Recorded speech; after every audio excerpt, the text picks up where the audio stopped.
절까지 말씀 신약 147면에 있습니다. 요한복음 4장 1절에서부터 26절까지 말씀입니다.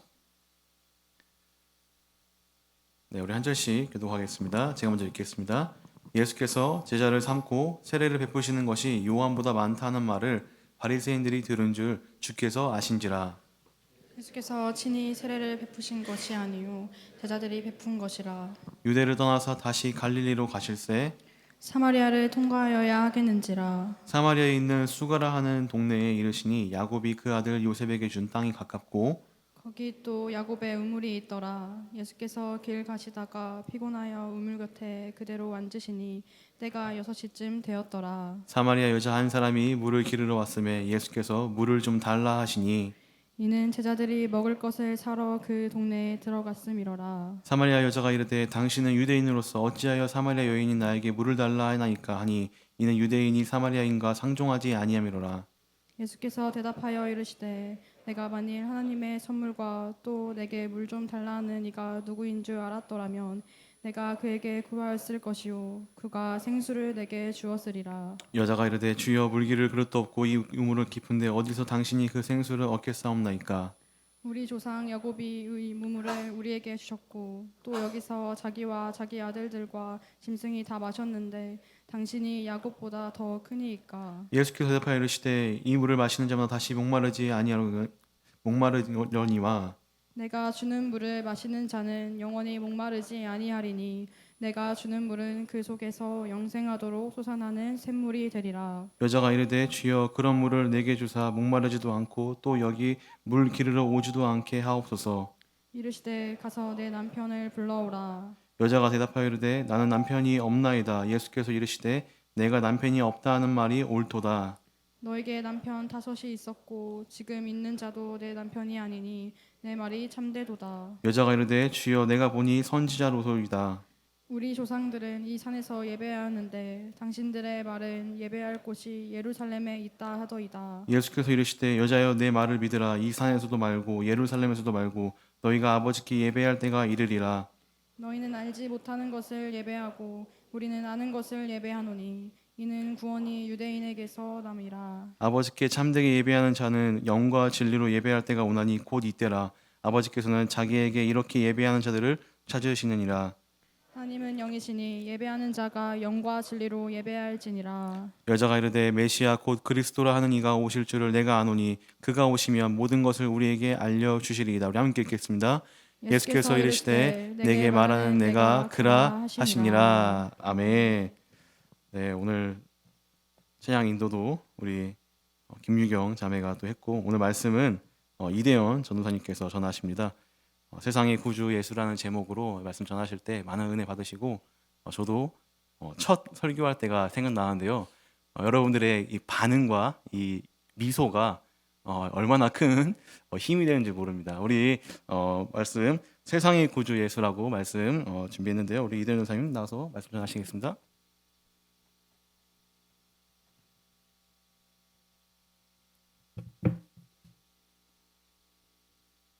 네, 이 시간 기도하고 제가 말씀 전하도록 하겠습니다. 기도하겠습니다. 살아계신 아버지 하나님, 이 시간에 이 자리에 세워주심에 감사합니다. 하나님, 이 시간을 통하여서 저는 사라지고 아버지 우린 사라지고 오직 하나님께서만 예배받으시는 시간이 되게 하여 주시옵소서. 아버지 주님만 높이는 시간이 되게 하여 주시옵소서. 살아계신 예수 그리스도 이름으로 기도드렸습니다. 아멘. 네, 오늘 본문은 피곤하여 우물 곁에 앉으신 예수님과 한낮에 물을 기르러 나온 사마리아 여인의 대화를 중점적으로 펼쳐지는데요. 이 대화를 통해서 오늘 본문이 우리에게 무엇을 말하고 있는지 함께 살펴보도록 하겠습니다. 함께 다시 1절부터 3절까지 읽어보도록 하겠습니다. 시작. 예수께서 제자를 삼고 세례를 베푸시는 것이 요한보다 많다 하는 말을 바리새인들이 들은 줄을 주께서 아신지라. 예수께서 친히 세례를 베푸신 것이 아니요 제자들이 베푼 것이라. 유대를 떠나사 다시 갈릴리로 가실새. 여러분 1절에 보시면 예수께서 제자를 삼고 세례를 베푸시는 것이 요한보다 많다 하는 말을 누가 들었다고 말하고 있습니까? 바로 바리새인들이 들었다라고 말하고 있습니다. 이 구절은 예수님이 유대에서 갈릴리로 이동하게 되는 중점적인 이유가 되는데요. 오늘 본문 이전에 요한복음 3장에서는 세례 요한이 세례를 베풀고 있었고 그로 인해서 세례 요한의 세력이 날로 커지고 있었습니다. 요한복음 1장 24절에서 보시면 바리새인들은 이러한 세례 요한을 경계하고 있었는데 오늘 예수님의 제자들이 세례를 베풀면서 새롭게 세력이 커지는 것을 느끼자 바리새인들의 움직임이 심상치 않았던 것 같습니다. 이러한 상황에서 예수님은 아직 바리새인들과의 싸움을 시작할 때가 아니라 판단되어 유대를 떠나 갈릴리로 가시는 것을 선택하셨습니다. 이어서 4절에서 6절 함께 보도록 하겠습니다. 함께 읽습니다. 시작. 사마리아를 통과하여야 하겠는지라 사마리아에 있는 수가라 하는 동네에 이르시니 야곱이 그 아들 요셉에게 준 땅이 가깝고 거기서 또 야곱의 우물이 있더라. 예수께서 길 가시다가 피곤하여 우물 곁에 그대로 앉으시니 때가 6시쯤 되었더라. 자, 이제 예수님께서 갈릴리로 가시는데 사마리아를 통과하여 가려고 하셨습니다. 왜 예수님은 사마리아를 통과하려고 하셨을까요?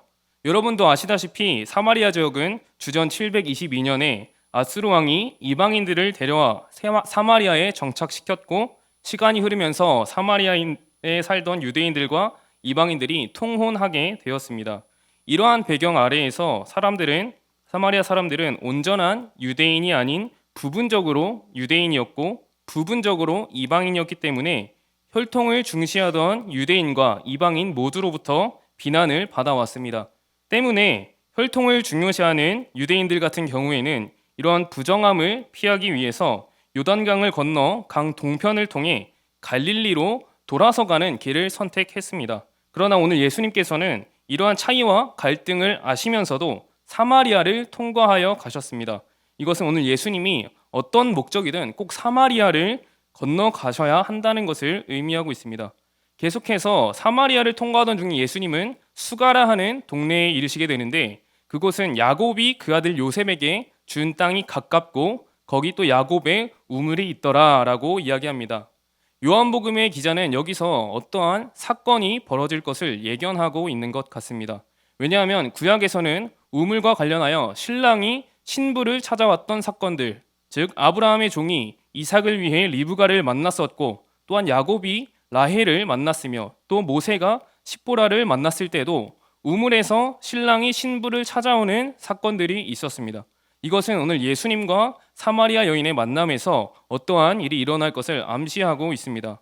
이어서 6절에서는 갈릴리로 향하시던 예수님이 피곤하여서 우물 곁에 그대로 앉으시는데 때가 6시쯤이다 라고 말하고 있습니다. 당시 이 우물은 예루살렘과 갈릴리로 오가는 길에 위치하고 있어서 여행객들이 쉬어가기에 좋은 장소였습니다. 또한 여기서 6시는 정오, 즉 12시를 뜻하는데 이 중근동 지방의 정오는 외출이 힘들 만큼 햇빛이 강하고 기온이 높았습니다. 유대 땅에서부터 사마리아까지의 긴 여행길과 또 무더위 그리고 피곤으로 인해서 지쳐 있었던 예수님은 우물 곁에 앉으셨습니다. 이렇게 1절부터 6절까지는 오늘 예수님께서 어떻게 우물가까지 나오게 되었는지를 설명하고 있는데요. 바로 그때 우물 곁에 앉으신 예수님 앞에 새로운 인물이 등장하게 됩니다. 바로 사마리아 여인인데요. 이 여인과 예수님과의 만남이 어떤 이야기를 펼쳐나갈지 계속해서 함께 살펴보도록 하겠습니다. 7절에서 8절을 함께 읽도록 하겠습니다. 시작. 사마리아 여자 한 사람이 물을 기르러 왔음에 예수께서 물을 좀 달라 하시니 이는 제자들이 먹을 것을 사러 그 동네에 들어갔음이로라. 7절에서 8절을 보시면 사마리아 여자 한 사람이 물을 기르러 나왔다고 말하고 있는데 이상한 점은 이 여인이 혼자 물을 기르러 나왔다는 것입니다. 왜 이 여인은 혼자 물을 기르러 나왔을까요? 당시 여자들은 일반적으로 해가 매우 뜨거운 정오 시간을 피해서 혼자가 아닌 그룹으로 물을 기르러 갔습니다. 이와는 반대로 오늘 사마리아 여인은 일반적으로 사람들이 물을 기르러 오지 않는 그 시간에 우물가에 나왔고 또한 이례적으로 혼자 나온 것을 보아 이 여인은 다른 누군가와 같이 물을 기르러 갈 수 없으며 또한 사람들이 없는 시간에 나와야 하는 이유가 있었을 것 같이 보입니다. 이렇게 사람들의 눈에 띄지 않게 물을 기르러 나온 이 사마리아 여인은 우물가에 혼자 앉아있는 한 유대인 남성을 발견하게 됩니다. 사실 원래대로라면 예수님께서는 제자들에게 물을 길어달라고 했어야 했지만 제자들이 먹을 것을 사러 동네에 들어갔기 때문에 혼자 남아 계신 예수님께서는 사마리아 여인에게 물을 달라고 하셨고 이어서 예수님과 사마리아 여인의 대화가 시작이 됩니다. 자, 9절을 다 같이 읽어보도록 하겠습니다. 시작. 사마리아 여자가 이르되 당신은 유대인으로서 어찌하여 사마리아 여자인 나에게 물을 달라 하나이까 하니 이는 유대인이 사마리아인과 상종하지 아니함이러라. 9절을 보시면 예수님의 물을 달라는 요청에 사마리아 여인이 굉장히 놀라고 있는 것을 볼 수 있습니다. 왜 이 여인은 놀라고 있는 것일까요? 사실 이 여인이 놀라는 것은 지극히 당연한 반응이었습니다. 왜냐하면 당시 사마리아인과 유대인 사이에는 오랜 깊은 골이 있었습니다. 사마리아 사람들은 주전 400년경에 그리심산에 성전을 만들었는데 이 성전이 주전 128년경에 유대인에 의해서 파괴되었기 때문입니다. 이유는 사마리아 사람들이 예루살렘이 아닌 다른 곳에서 예배를 드리려 했기 때문이었습니다. 그래서 사회적으로 유대인과 사마리아인은 서로 배척했고 그 중에서도 특히 사마리아 여인과 접촉하는 것은 이방인처럼 부정함의 상태가 계속 유지되는 존재로 인식되었습니다. 이러한 배경을 보았을 때 물을 달라고 했던 예수님의 말씀에 대한 여인의 이 반응은 매우 지극히 정상적인 반응이었습니다. 계속해서 10절을 함께 읽도록 하겠습니다. 시작. 예수께서 대답하여 이르시되 내가 만일 하나님의 선물과 또 내게 물 좀 달라 하는 이가 누구인 줄 알았더라면 네가 그에게 구하였을 것이요 그가 생수를 내게 주었으리라. 그런데 10절에서 놀라며 예수님께 말하는 이 사마리아 여인의 대답에 예수님께서는 이렇게 대답하십니다. 네가 만일 하나님의 선물과 또 내게 물 좀 달라 하는 이가 누구인 줄 네가 알았더라면 네가 그에게 구하였을 것이요 그가 생수를 내게 주었으리라. 예수님은 여인의 질문에 대해 맞는 대답이 아니라 사마리아 여인이 전혀 알아듣지 못할 말들로 지금 말씀하시기 시작하십니다. 예수님이 하신 이 말씀에는 사실 두 가지 뜻이 숨어 있는데요. 첫 번째는 예수님은 자신이 누구인가를 밝히려 했으며 또한 두 번째로는 하나님의 선물에 대하여 말씀하고 있습니다. 여기서 하나님의 선물은 예수님이 주시는 생수를 뜻하고 있습니다. 자, 그렇다면 왜 예수님께서는 여인이 알아듣지 못할 말들로 자신을 나타내고 있는 것일까요? 이것은 예수님이 알아들을 수 없게 말한 것이 아닌 현재 여인의 예수님에 대한 무지를 드러내고 있는 것입니다. 이 여인의 영적인 무지는 오늘 본문에서 중요한 역할을 하는데요. 예수님과의 대화를 통해서 이 여인의 무지가 어떻게 변하게 되는지를 계속해서 본문을 통해 살펴보도록 하겠습니다. 함께 11절에서 12절 읽도록 하겠습니다. 시작. 여자가 이르되 주여 물기를 그릇도 없고 이 우물은 깊은데 어디서 당신이 그 생수를 얻겠사옵니까?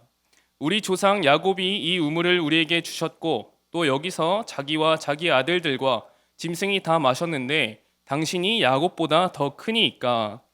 여러분, 지금 예수님께서는 사마리아 여인과의 이 대화를 물질적인 부분이 아닌 영적인 부분으로 조금씩 이끌어가고 계신데 두 구절을 통한 여인의 대답으로 보아 여인은 아직 예수님이 누구인지 잘 모르는 것 같습니다. 영적인 것으로 대화의 주제로 옮긴 예수님께 여인은 이렇게 대답하고 있습니다. 당신은 이 우물이 보이지 않으십니까? 이 우물은 깊고 또 당신은 그 물기를 그릇조차 없는데 당신이 그 물을 어디서 나에게 줄 수 있겠습니까? 이 우물을 준 건 우리 조상 야곱인데 우리 모든 사마리아인들을 마시게 한 이 우물을 만든 그 야곱보다 당신이 더 큰 사람입니까? 라고 이 여인은 이렇게 얘기했습니다. 자, 여러분, 여인은 아직 깨닫지 못했습니다. 무엇을 깨닫지 못했을까요? 예수님께서는 지금 영적인 것에 관하여 말해주고 싶은데 이 여인은 계속해서 실제적인 마실 물에 대해서 이야기를 하고 있습니다. 또한 여인은 예수님께서 당연히 야곱보다 큰 사람일 리 없다는 그 확신을 한 채 예수님께 이야기하고 있는데요. 왜냐하면 사마리아 사람들에게 우물을 준 이 야곱은 그들에게 당연히 크고 의미 있는 존재였지만 물질적인 이해에만 머물러 있는 이 사마리아 여인에게 예수님은 그저 유대인뿐이었기 때문입니다. 자, 이렇게 예수님이 누구신지 또 예수님이 무엇을 말하고 있으신지 감조차 잡지 못한 이 여인에게 예수님께서는 다시 한번 이야기하시는데요. 13절에서 15절을 함께 읽도록 하겠습니다. 시작. 예수께서 대답하여 이르시되 이 물을 마시는 자마다 다시 목마르려니와 내가 주는 물을 마시는 자는 영원히 목마르지 아니하리니 내가 주는 물은 그 속에서 영생하도록 솟아나는 샘물이 되리라. 여자가 이르되 주여 그런 물을 내게 주사 목마르지도 않고 또 여기 물 기르러 오지도 않게 하옵소서. 예수님은 예수님에 대해 예수님이 무엇을 말하고 있는지에 대해 전혀 알아듣지 못하고 있는 이 여인에게 이렇게 이야기하십니다. 이 야곱의 우물의 물을 마시는 사람은 계속해서 목이 마를 것이다. 계속해서 갈증이 생길 것이다. 그러나 내가 주는 이 영원한 물은 목마르지 않을 것이고 또 갈증이 없을 것이다. 이 물을 마신 사람의 그 마음속에서 계속해서 솟아나는 샘물이 될 것이다 라고 이야기하십니다. 예수님은 계속해서 여인에게 마실 물이 아니라 영적인 물에 대해서 이야기를 하고 있습니다.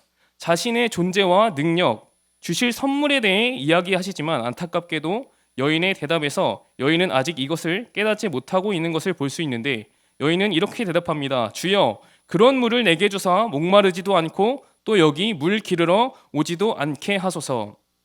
무슨 뜻일까요? 당신이 말한 갈증이 생기지 않는 그 물 저한테 주셔서 목마르지 않게 해주시고 또 이 뜨거운 한낮에 내가 사람들 몰래 우물에 걸어 나올 필요도 없게 해주세요 라고 여인은 지금 말하고 있는 것입니다. 끝까지 여인은 무엇에 대해 집중하고 있습니까? 바로 영적인 것이 아닌 실제적인 마실 물에 대해서 여인은 계속해서 집중하고 있는 모습을 보이고 있습니다. 이렇게 여전히 예수님이 말하고자 하는 바를 전혀 알아듣지 못하고 물질적인 물을 구하고 있는 이 여인에게 예수님은 이제 새로운 대화를 통해서 예수님이 여인에게 정말 깨닫게 하고 싶으신 것이 무엇인지 조금씩 알아들을 수 있게 밝히시기 시작하는데요. 16절에서 19절을 함께 읽어보도록 하겠습니다. 시작. 이르시되 가서 내 남편을 불러오라. 여자가 대답하여 이르되 나는 남편이 없나이다. 예수께서 이르시되 내가 남편이 없다 하는 말이 옳도다. 너에게 남편 5이 있었고 지금 있는 자도 내 남편이 아니니 내 말이 참되도다. 여자가 이르되 주여 내가 보니 선지자로소이다. 예수님께서는 예수님의 말씀을 알아듣지 못하는 이 여인에게 이제는 내 남편을 불러오라 라고 말씀하시면서 여인의 마음을 꿰뚫기 시작하십니다. 이 요청에 여인은 자신에게 남편이 없다고 대답을 하는데요. 17절에 보시면 이 여인에게 남편 5이 있었다는 사실을 알 수 있습니다. 사실 그녀의 5명의 전 남편은 모두 죽거나 또는 이혼한 상태였기 때문에 표면적으로 보기에 이 여인의 말이 맞는 말 같았지만 사실 이 여인은 지금 예수님이 자신의 마음 깊은 곳을 찌르는 그 질문에 자신의 죄책과 상처 그리고 가장 민감한 부분이 드러나는 것을 막기 위해서 남편이 없다고 대답을 했습니다. 자, 이렇게 예수님은 마음을 숨기고 싶은, 드러나게 하고 싶지 않은 그 형식적인 여인의 대답에 여인의 말이 맞다고 이야기하시면서 여인에게 예수님께서 말씀하시는 것이 무엇을 의미하는지 계속해서 이해할 수 있도록 돕고 있습니다. 자, 이 대화의 결과로 처음엔 당신이 야곱보다 크신 분이냐면서 의구심을 품고 예수님을 평범한 유대인이라고 생각했던 이 여인은 19절에 보시면 결국 예수님을 선지자라고 하는 단계까지 이르게 되었습니다. 물론 이 구절에서는 선지자는 정확하게 우리가 생각하는 선지자라는 뜻을 가리킨다고 할 수 없지만 예수님께 말한 적이 없는 자신의 숨기고 싶은 그 수치와 과거를 알고 있는 예수님을 더 이상 평범한 사람이 아닌 무언가 있는 사람으로 인식하기 시작했습니다. 오늘 본문 처음에 이 사마리아 여인은 예수님을 그저 여행하는 한 유대인이라고만 생각했습니다. 그런데 시작부터 이상했던 그 예수님과의 대화가 진전되면서 여인은 자신의 약점과 자신의 감추고 싶은 그 민감한 부분을 예수님께서 아시고 또 그것을 드러내시자 결국 예수님께서 보통 사람이 아니다라는 그런 인식까지 도달하게 되었습니다. 그러나 아직 여인은 예수님께서 정확하게 어떤 분이신지 파악하지 못했습니다. 이에 예수님께서는 이제 20절에서 26절을 통해 예수님이 어떤 분이신지 완벽하게 드러내고 있는데 우선 함께 20절에서 24절을 읽도록 하겠습니다. 함께 읽습니다. 시작. 우리 조상들은 이 산에서 예배하였는데 당신들의 말은 예배할 곳이 예루살렘에 있다 하더이다. 예수께서 이르시되 여자여 내 말을 믿으라. 이 산에서도 말고 예루살렘에서도 말고 너희가 아버지께 예배할 때가 이르니라. 너희는 알지 못하는 것을 예배하고 우리는 아는 것을 예배하노니 이는 구원이 유대인에게서 남이라. 아버지께 참되게 예배하는 자들은 영과 진리로 예배할 때가 오나니 곧 이때라. 아버지께서는 자기에게 이렇게 예배하는 자들을 찾으시느니라. 하나님은 영이시니 예배하는 자가 영과 진리로 예배할지니라. 지금 20절에서 24절까지는 예수님께서 영과 진리로 드리는 새로운 예배에 대해 말씀하시면서 사마리아 여인의 예수님에 대한 인식, 즉 여인의 믿음을 성장시켜 가시고 있으신데요. 20절에 보시면 이 여인은 자신의 조상들인 사마리아인들이 예배 장소로 세운 그리심산과 유대인들이 예배 장소로 삼고 있는 예루살렘 중 어느 곳이 옳은 예배 장소인가를 예수님께 묻고 있습니다. 사실 유대인과 사마리아 사람들의 이 예배 장소에 대한 논쟁은 끊임없이 해결되지 않았던 논쟁이었습니다. 유대인들은 성경을 인정할 때 모세 오경뿐만이 아니라 히브리 성경의 나머지 부분도 정경으로 인정했기 때문에 신명기 12장 5절에 말씀하고 있는 그곳이 예루살렘이라고 결론을 내렸고, 당시 사마리아인들은 모세 오경만을 정경으로 인정했기 때문에 그들이 성경을 해석했을 때는 성경이 말하는 그곳이 바로 그리심산이었던 것이었습니다. 유대인과 사마리아인 모두 특정한 지리적인 장소를 하나님을 예배하는 기준으로 삼고 있었던 것이었습니다. 그런데 예수님께서는 21절에 여인의 예배 장소에 대한 질문과는 전혀 다른 이야기로 답변을 하시는데, 그리심산과 예루살렘 성전이라는 이 특정한 장소들이 더 이상 예배의 중심이 되지 못한다고 말씀하시고, 덧붙여 예수님은 너희가 아버지께 예배할 때가 이른다라고 말씀하고 있습니다. 이것은 무엇을 의미하고 있을까요? 예수님께서는 사실 곧 예루살렘이 성전이 파괴될 것을 아셨고, 또한 그리심산의 사마리아 사람들이 지금 예배드리고 있는 그 성전이 주전 128년에 사마리아인들이 정복을 당하면서 파괴되었음에도 불구하고 계속해서 그 장소에서 예배를 드리고 있었던 것을 알고 있었습니다. 자, 이에 예수님은 여인에게 장소의 문제가 아닌 때가 이르리라 라고 말씀하고 있는 것입니다. 계속해서 22절에서는 예수님은 사마리아 여인에게 너희가 알지 못하는 것을 예배하고 우리는 아는 것을 예배하노니 이는 구원이 유대인에게서 남이라 라고 말씀하고 있는데, 이것은 예수님께서 사마리아 여인에게 메시아에 대한 인식을 주기 위한 의도적인 말씀이었습니다. 모세 오경만을 성경으로 사용했던 사마리아인들은 구약의 다른 부분에서 예배에 대해 설명하는 것을 알지 못했습니다. 그들은 역대하 6장 6절과 또 7장 12절에서 하나님이 택하신 장소가 예루살렘이라는 것을 모르고 있었기 때문입니다. 그러나 유대인들은 구약 성경을 잘 알고 있었고 세상을 구원할 메시아가 유대인으로부터 난다는 것을 알고 있었습니다. 그렇기에 이는 구원이 유대인에게서 남이라 라고 말씀하신 것은 결국 이 여인에게 예수님이 자신을 메시아로 인식시키기 위한 의도적인 말씀이었던 것입니다. 또한 23절에서 24절에 보시면 예수님은 사마리아 여인에게 예배에 대하여 설명하시는데, 아버지께 드리는 참된 예배는 영과 진리로 드리는 예배라고 말하고 있습니다. 영과 진리를 헬라어 그대로 번역하면 성령과 진리 안에서라는 뜻이 되는데, 성령은 예수님의 그 승천 이후에 믿는 사람들에게 부어질 것이고, 진리는 말씀이신 예수님 자신을 나타내고 있는 것입니다. 또한 예수님의 이 말씀은 미래와 현재를 같이 말씀하고 계시는데요. 미래의 때는 예수님의 십자가의 그 죽음과 부활, 승천의 때이며, 예수님의 십자가, 죽음, 부활, 승천을 통해 구원이 성취되고 또 그때에 드려질 예배는 성령과 진리 안에서 드려질 예배다라고 예수님께서는 말씀하고 계십니다. 또한 하나님이 영이시니 라는 것은 하나님은 장소와 시간에 제한을 받지 않으시고 시공간을 초월하는 하나님임을 지금 드러내고 있습니다.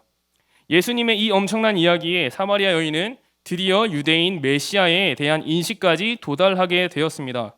처음엔 아무것도 몰랐던, 감조차 잡지 못했던 이 여인의 예수님과의 대화를 통해서 25절에서는 이렇게 고백하게 이르게 되었습니다. 마지막 25절에서 26절 함께 읽도록 하겠습니다. 시작. 여자가 이르되 메시아 곧 그리스도라 하는 이가 오실 줄을 내가 아노니 그가 오시면 모든 것을 우리에게 알려주시리이다. 예수께서 이르시되 내가 말하는 내가 그라 하시니라. 여인은 이렇게 고백하고 있습니다. 메시아 곧 그리스도라 하는 이가 오실 줄을 내가 아노니 그가 오시면 모든 것을 우리에게 알려주시리이다. 예수님을 평범한 유대 남자라고 생각했던 이 여인의 생각과 믿음이 이제는 예수님의 오심을 기다리고 고백할 만큼까지 예수님과의 대화를 통해 성장이 되었고, 마지막으로 예수님께서는 이렇게 얘기하심으로써 이 여인에게 자신을 완전하게 드러내십니다. 예수님은 이렇게 말씀하십니다. 너에게 말하고 있는 내가 그 메시아다. 자, 여러분, 오늘 본문의 예수님과 여인의 대화는 이렇게 마무리가 됩니다. 유대인의 눈을 피해 유대에서 갈릴리로 향해 가던 한 유대인 남자를 우물가에서 만난 여인이 처음엔 마시는 물로 시작해서 영적인 대화로 넘어가 결국엔 메시아이신 예수님을 깨닫는 것으로 오늘 본문은 마무리가 됩니다. 그렇다면 오늘의 이 본문이 우리에게 말하고 싶은 것은 무엇일까요? 오늘 본문의 사마리아 여인의 모습은 어떠했습니까? 사마리아 사람으로서 유대인들에게 사회적으로 무시당했으며 또한 약자인 여자로서 부정하게 여겨졌습니다. 율법을 알았으나 반만 알고 있었고 무지한 사람이었습니다. 또한 남편을 5을 거쳐가며 자신의 채워지지 않는 외로움을 사람으로 달래가던 사람이었습니다. 그런데 오늘 예수님께서는 이러한 사마리아 여인을 찾아오십니다. 아무 자격 없는, 아무 능력 없는 이 여인을 찾아오십니다. 여러분, 우리는 아무 힘이 없습니다. 우리는 아무것도 할 수 없습니다. 그저 하나님께서 찾아오는 것입니다. 또한 이렇게 우리에게 찾아오신 예수님은 우리에게 이렇게 질문합니다. 너는 네가 누구인지 알고 있느냐? 너 자신이 누구인지 알고 있느냐? 여러분, 예수님은 우리의 겉모습을 이야기하고 있지 않습니다. 보이는 모습을 이야기하고 있지 않습니다. 예수님은 지금 우리에게 이렇게 말하고 계신 것입니다. 너는 네가 목마른 것을 알고 있느냐? 네가 아무리 채우려 해도 채워지지 않는 너의 그 상태를 네가 알고 있느냐? 아무리 네가 노력해도 채워지지 않는 그 모습을 네가 발견했느냐? 여러분, 우리 모든 사람은 예레미야 2장 13절에 하나님을 버렸습니다. 또한 로마서 3장 23절에 모든 사람이 죄를 범했습니다. 때문에 죽어야 하는 것은 사람의 바뀔 수 없는 진리가 되었습니다. 우리는 죽어야 하는 존재가 되었습니다. 계속해서 목이 마르게 되었습니다. 웅덩이에 계속해서 물을 채워도 채워지지 않게 되었습니다. 예수님은 우리에게 이것을 알게 하기를 원하셨습니다. 우리가 어떤 존재인지를 알게 하시길 원하셨습니다. 또한 예수님께서는 우리가 스스로 누구인지를 알았다면 다음으로 이렇게 말하고 있습니다. 너는 나를 알아야 한다. 너는 내가 누구인지 알고 있느냐? 여러분, 우리의 이 공허함이, 이 갈망이, 계속되는 목마름이 채워지지 않는 이 웅덩이가 채워지려면 세상의 것으로는 채워지지 않습니다. 사람으로부터는 채워지지 않습니다. 이것은 우리가 올바른 대상을, 즉 하나님을 알고 예배할 때 세상의 것들이 아니라, 내가 원하는 것들이 아니라, 내가 채우고 싶어하는 것들이 아니라 참된 하나님을 예배할 때 우리는 채움을 얻게 되는 것입니다. 우리가 원하는 참된 만족과 기쁨은 하나님을 예배할 때 채워지는 것입니다. 그리고 올바른 대상인 하나님께 참된 예배를 드린다는 것은 우리를 찾아와 주신 예수님이 우리 마음에 새롭게 부어주시는 그 성령과 진리 안에서, 예수님 안에서 아버지께 드리는 예배가 하나님을 올바르게 드리는 예배이며, 이것이 우리를 만족하게 하고 채워지게 하는 예배라고 말씀하고 계신 것입니다. 이때 생수가 넘칠 것이고 이때 우리 가운데 마르지 않는 샘물이 솟아날 것이다 라고 말씀하고 계신 것입니다. 또한 그렇게 하실 분이 하나님, 즉 예수님이라는 것을 말하고 있는 것입니다. 그리고 그때 우리는 결국 이렇게 고백하게 됩니다. 요한복음 4장 42절에 그가 참으로 세상의 구주시다. 말씀을 맺도록 하겠습니다. 여러분, 우리 모두는 잘났거나 못났거나 상관없이 모두가 죄인입니다. 하나님 앞에 죽을 수밖에 없는 존재가 되었습니다. 이 때문에 우리는 계속해서 목이 마르고 이 목마름을, 이 공허함을, 이 외로움을, 이 두려움을 채우기 위해서 다른 것들에서 만족함을 얻으려고 했습니다. 그러나 여러분 어떻습니까? 우리는 채워지지 않았습니다. 우리의 죄로 인해 채워지지 않는 이 영적인 갈급함은, 이 목마름은 결국 신랑이 신부를 찾아옴 같이 우리를 찾아오시고 깨닫게 하시는 그 하나님을 발견할 때, 그리고 그 하나님을 참되게 성령과 말씀 안에서, 즉 예수님 안에서 예배할 때 채워지는데, 이 성령이 우리에게 주어진다는 것은 하나님 자신이신 예수님께서 이 땅에 오셔서 방황하는 우리 모두의 죄를 위하여 우리를 대신하여 많은 사람의 대속물로 십자가에서 죽으셨다가 사흘 만에 부활하시고 또 승천하심을 통하여서 믿는 모든 사람에게 값없이 주는 그 은혜의 선물이라는 것을 말하고 있습니다. 여러분, 오늘 이 예배 가운데 어떤 갈급함을 가지고 나오셨습니까? 오늘 이 예배 가운데에 어떤 문제를 가지고 나오셨습니까? 오늘 이 자리에서 누구를 예배하기를 원하십니까? 오늘 우리가 하나님을 찾으러 난 것 같지만 우리를 찾아와 주신 하나님께서 성령과 말씀을 통해 예배하는 것을 통해 우리의 영적인 갈급함 가운데, 우리의 죄 가운데 만족을 얻는 찾아오신 예수님을 믿음으로 구원받고 예수를 주로 고백하는 우리가 되기를 소망합니다. 이 시간에 함께 찬양하도록 하겠습니다.